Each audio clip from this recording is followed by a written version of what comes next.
ഇന്ന് രാവിലെ എണീറ്റ് നോക്കിയപ്പോൾ എൻ്റെ ഒരു റീൽ ഒരാൾ കമൻറ്റ് ഇട്ടേക്കുവാണ്, നൊസ്റ്റാൾജി അടിപ്പിച്ച് കൊല്ലുമല്ലോ എന്ന്. ശരിയല്ലേ, നൊസ്റ്റാൾജി അതൊരു സംഭവമാണ്.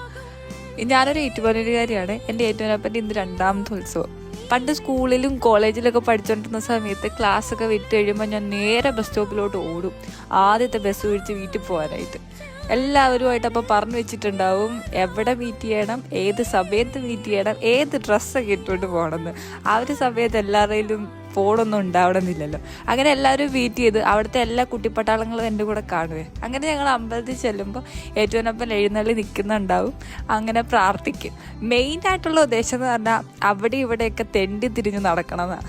അതുവഴി മൈതാനത്തൂടെയും ചിന്തിക്കടകൂടെയൊക്കെ ഇറങ്ങി നടന്ന് മലയും വളയും എല്ലാം നോക്കി ബജിയും ഐസ്ക്രീമും എല്ലാം കഴിച്ച് എന്തൊക്കെയോ പറഞ്ഞ് അവിടെ അങ്ങ് ഇരിക്കും. പിന്നെ അവസാനം വീട്ടിൽ പോരാറാകുമ്പം ഭയങ്കര സങ്കടമാണ്. മനസ്സോടെ പിന്നെ വീട്ടിലോട്ട് പോകും. പിറ്റേ ദിവസം ഇതുപോലെ തന്നെ നോക്കിയിരിക്കും. 1, 2, 3, 4 ഒരു 10 ദിവസം ആകുമ്പം 10ാമത്തെ ഉത്സവത്തിന് ഭയങ്കര സങ്കടമാണ്. എന്തോ ഒന്നങ്ങ് പോകുന്ന പോലെ ഒരു ഫീല്.